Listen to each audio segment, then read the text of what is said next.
Hello, Sportsman. Hey, if you've been watching me on television over the years, we always do a recap of the year for the last show. This is our recap show.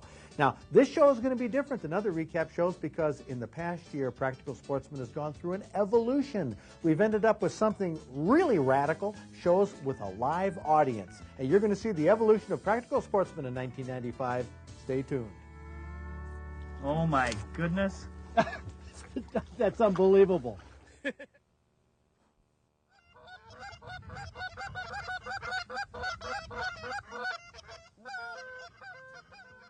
Bigger hooks and big gobs of bait don't work when the fish are cold and their metabolism is slow. 4-pound test is about the maximum. This is 4-pound right here. 2-pound is preferable, which is really getting small, but some anglers even use monofilament thread like this. Now you can barely see it, and the fish can barely see it underwater, but it's proven that lighter weight line catches more panfish in the winter.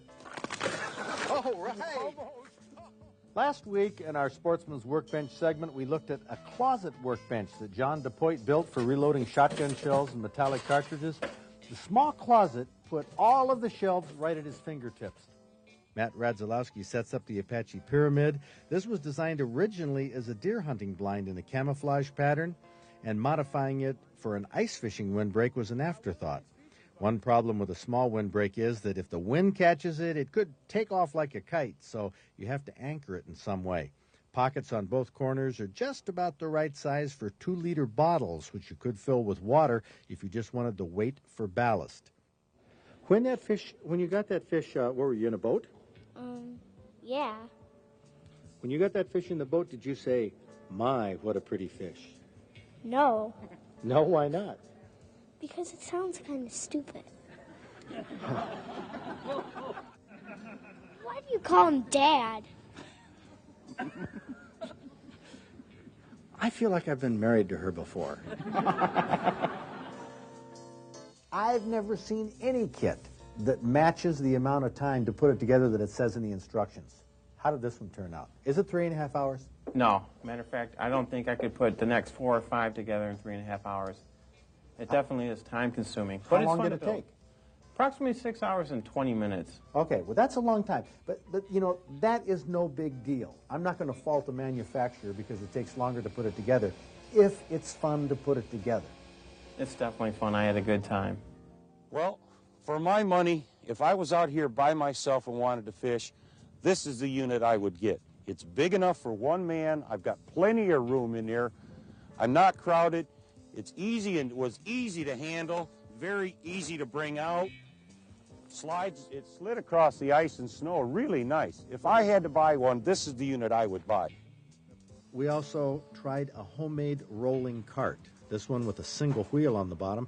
Jim Fountain brought this cart, which he and his brothers designed, built, and used for hauling their equipment and supplies in and out of deer camp. With a fully loaded cart, remember, it's heavy, so it takes a couple of hefty guys to move it, but it's a heck of a lot easier than shuttling this stuff back and forth one trip at a time. Carrying an outboard motor any distance at all is really awkward and takes a toll on your arms, but rolling it, hey, that's easy. If you want to get some exciting videotape like this, grab your camcorder like Doug Bogos did, go sit in a tree stand in deer country. Even in the farm country, you'll find deer congregating together, big groups. Find 10, 20, maybe even 30 deer at a time. With the leaves off the trees and snow on the ground, visibility is perfect. Matt Radzilowski framed up our Sportsman's Workbench last week. This week, he added the shelves, 3/4-inch pine board, 6 inches wide. They rest on quarter round for supports. We'll store lead bullets and boxes of shotgun shells on these shelves, so we don't want them to bow in the middle under the weight. Right now we're using a cardboard box for the wads, and this wooden box here we're working on for the empties, which are right at my left hand, so I can grab them easy to reload. The wads on the right, and I'm ready to pull the handle.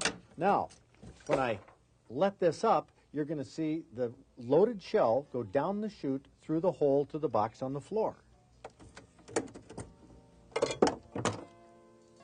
When the owner of Frontier Lodge told me that only the old pros could catch lake trout from Rawhide Lake in the summer, I wasn't disappointed. I took that as a challenge. Small treble hooks are preferred at Rawhide. These trout twist and flip when they fight. Treble hooks seem to be a big advantage. Notice the kinks in the wire of the harness? That rig had caught quite a few trout.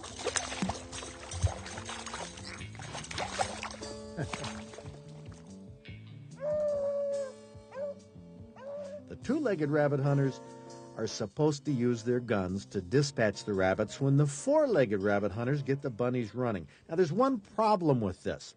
Two-legged hunters have highly developed brains. They think, and sometimes they think too much and for too long, and the rabbit gets away.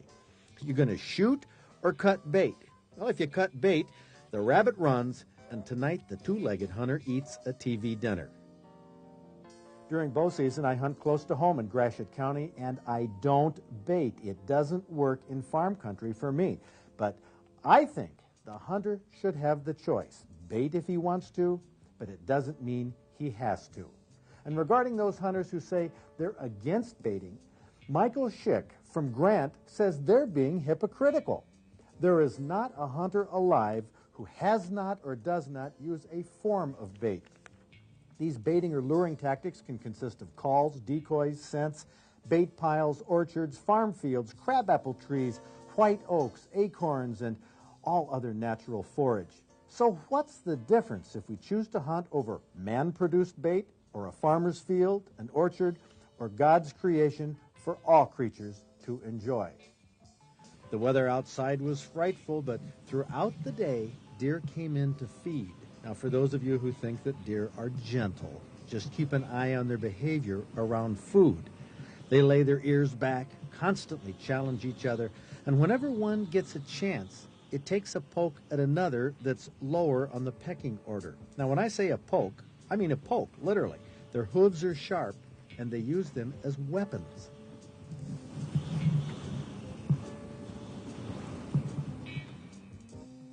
In order to check the amount of shot and the size of the pattern that we're throwing at different distances, we'll set up pieces of cardboard at 15 and 33 yards, typical hunting and target distances. First, the 410, which has a full choke, which means the barrel squeezes down at the muzzle, keeping the shot together in a tighter group than if the barrel was straight like a pipe. The pattern is quite small at 15 yards and only contains about 5/8 ounce of shot.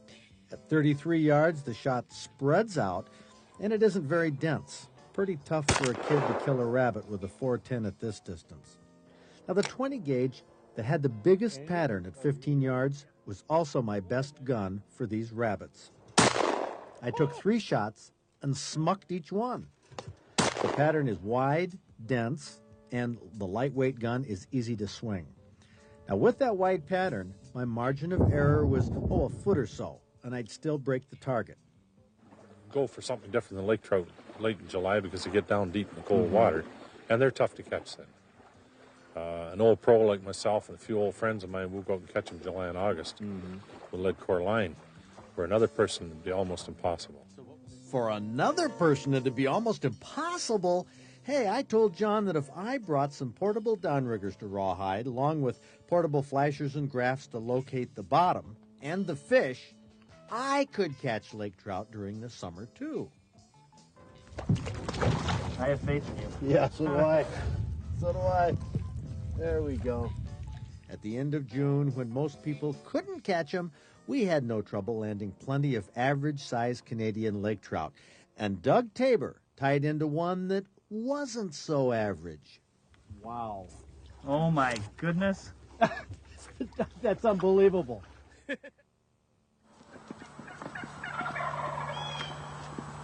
The toms start gobbling before sunup, just before they fly off the roost.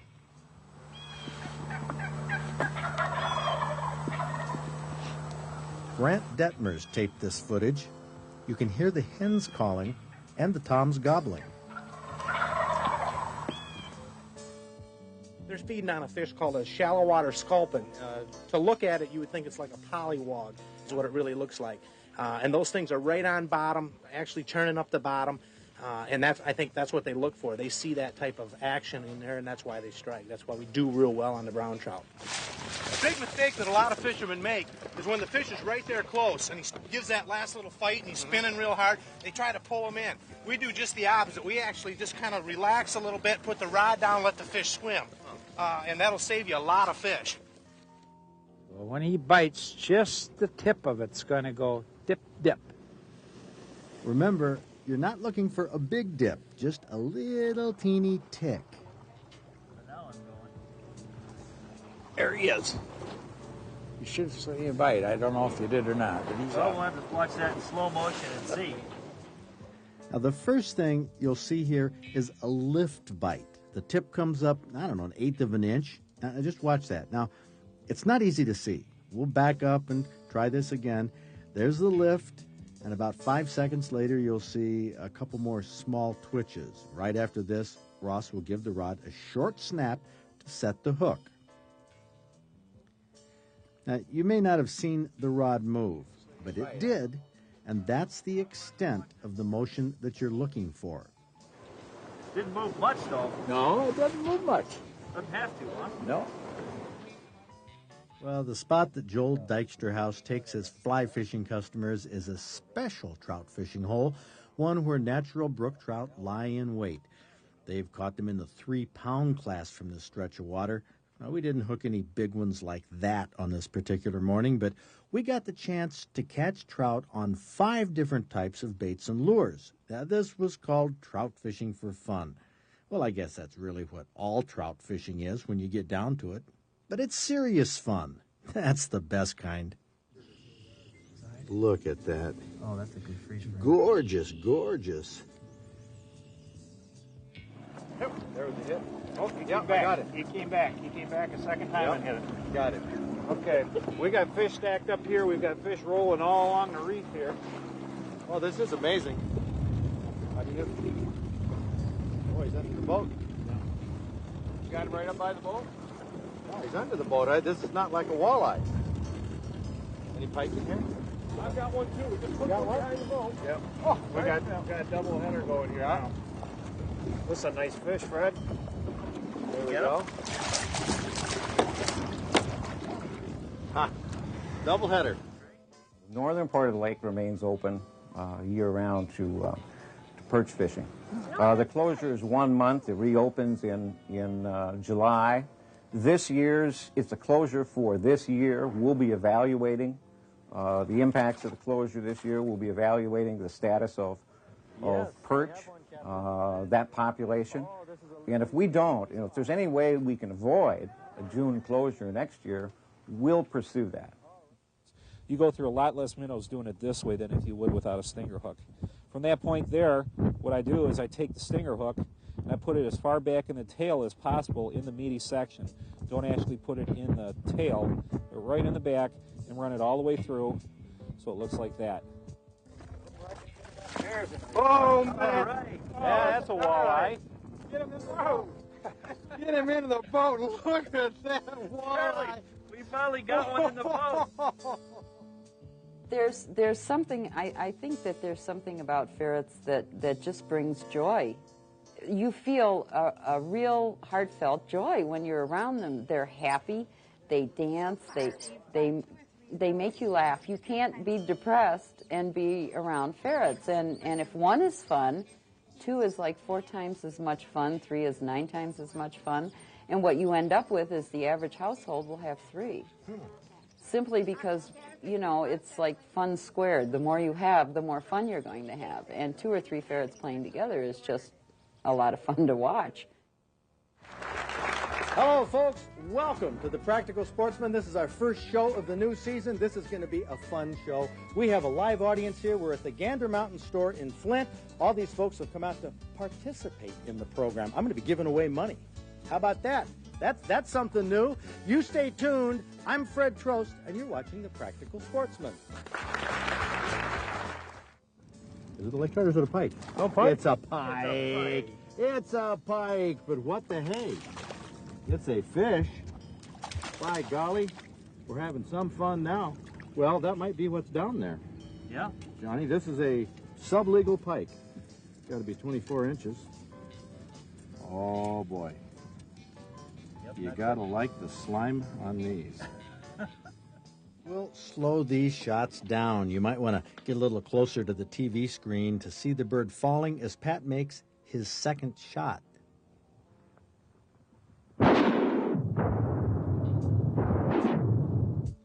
Well, I am a little biased, but on the big screen TV, it looks to me like the bird was on its way down during Pat's second shot. What do you think?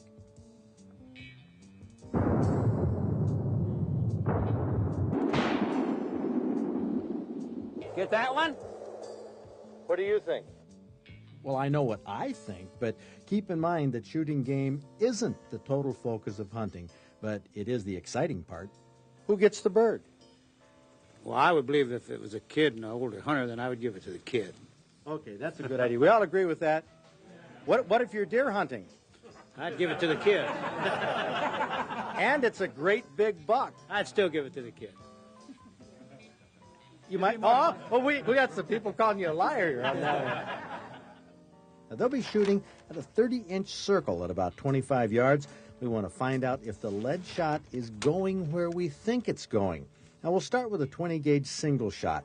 This one has an open choke, but you can aim right down the top of the barrel. The pattern is spread out evenly all over the 30-inch target. This gun shoots where you point it. Now a 410 single shot. It has a full choke and is shooting a 3-inch shell. Well, that shot was centered pretty well, but the point of impact was high, above the bullseye. A lot of shotguns shoot this way, and as long as they're centered, it's not a big problem.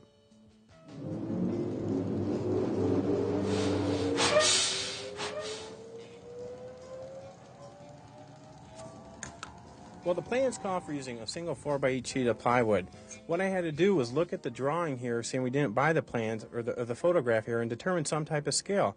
By measuring the shooter's earmuff, we knew that that was approximately 3 inches, and that helped me decide how long to make all the pieces, and I could start my cuts. From there, I made a little scale model out of cardboard and tape, and that helped me get a visual idea how to put the thing together and what it would look like. So what was involved in making that out of wood? It was really pretty simple. Just use standard power tools someone might have around the house or in the basement workshop, and maybe an extra hand to help you cut some of the smaller pieces, and that's all it was. A half hour before shooting hours ended, it was really quite dark, and from John's right, a doe pussy-footed her way to the bait pile. Now, we had decided to take a doe on opening day, if we could, for the venison.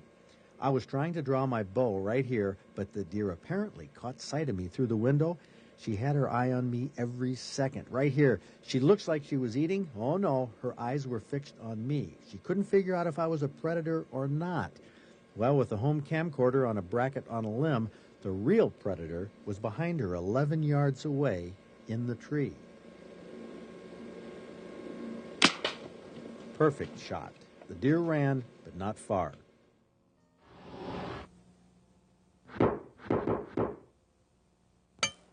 Well, Fred, let's look at the law. First, the law says that a person shall not take an animal from, in, or upon a vehicle. And the key word there is take. We next go to the definition of take. By the law, take means to hunt with any weapon, dog, or other animal, to kill, chase, follow, harass, harm, pursue, shoot, rob, trap, capture, or collect animals. Now we take the definition of take, and it's going to require a definition of hunt. The definition of hunt is to pursue, capture, shoot, kill, chase, follow, harass, harm, rob, or trap a wild animal. In this case, I don't think that you were using the vehicle to take an animal from, in, or upon the vehicle. If you were following the animal, yes. In this hypothetical, you were not following the animal. You observed an animal while you were in the vehicle. You stopped, abandoned the vehicle, got your weapons, and went and did the hunt. So I don't think that there was a taking from, in, or upon a vehicle, and I don't think that a ticket should have been written. If it was, I think it should be challenged. The scientists can't agree on what the deer are doing or where the scent is coming from that the deer are rubbing on these branches. That's why hunters don't have any licking branch products to choose from. But scrapes, hey, we can see scrapes. We can imitate them. We don't know what they mean, but an entire industry has developed around this behavior here. the buck urinating on the scrape.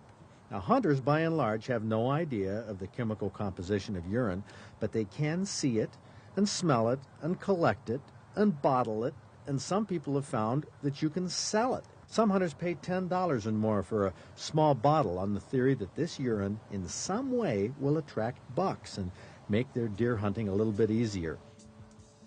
These two German Shorthairs have been trained by Mark Raymond and Bob Sassine, but watch where this rooster comes from. Good one.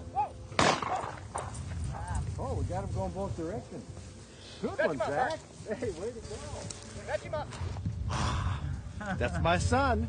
All right. Good work, Zach. The bird dogs not only point pheasants, but they're probably even more valuable in finding the birds after they're down. My son Zach got the bird, Bert retrieved it, and now all we need is a guy with a game bag to carry it. It's been said in the papers that the DNR is now a rudderless ship. What do you say? It's not. It's got a acting director, Mike Moore, a veteran of the agency who came back, is now was a decision on the part of the commission to bring him out of retirement to replace Raleigh Harms after Raleigh served 4 years at the helm. Mike is interim. I don't think it's rudderless. He's already made it very clear. His first staff meeting, first day of the job. We've got a reorganization plan that's been approved by the commission. I will implement that because that's what the commission wants me to do. So that goes forward. At the same time, a search will be underway for a permanent director, a director who I think will be here for a good number of years as well. Whether that'll be an inside person or somebody from the outside, I don't know. That'll be up to the commission. The fracas started with a windmill of blows by what was obviously the dominant buck. That's how they usually fight, with their feet, which are sharp and dangerous. But it isn't just speed. Check out the power behind these punches. The contender is the same size as the champ and is eager to exchange blows, but he catches a left cross, at least that's how it appears, and thumps to the ground. Oh, that had to hurt. But the champ took his share of shots. He shook his head to clear out the cobwebs as the contender, who suffered the knockdown, hightailed it to more pleasant surroundings. Can you reserve a spot to hunt by building a blind on state land? You can't? You mean you go to all this trouble building a blind and other people can see that you're going to hunt there and it means absolutely nothing? Oh my golly, what heartless people. Here's a guy who builds a blind on state land out of sticks. Yes, sir, I do. What do you find out there? Do people want to come sit in your spot? The people that know me wouldn't, but I certainly hope not. Aren't you concerned about this big? How many people, put your hand up if you think that you should have a little extra consideration if you build a blind, that people ought to give you a little slack. Okay.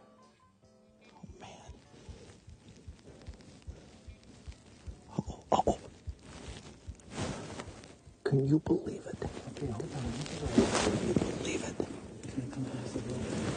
Oh, I can't believe it. Boy, this is disappointing. It must have been something else that... Oh, there. Okay. Man. He's down. Nate, come on out here. Richard Schultz from Saginaw. Got this up in Sheboygan County. Hold that baby up. 20 points. 24 and 3/8 spread. And if you're going to count that as a tine coming off that lower beam, which you would have to, that's a 15 3/4 tine that comes off of this main beam. 60 1/8. Count the points on that. There's 20 of them. That is wild. That's almost a second set of antlers. How about this for a big buck night? Was this a whopper or what? Huh?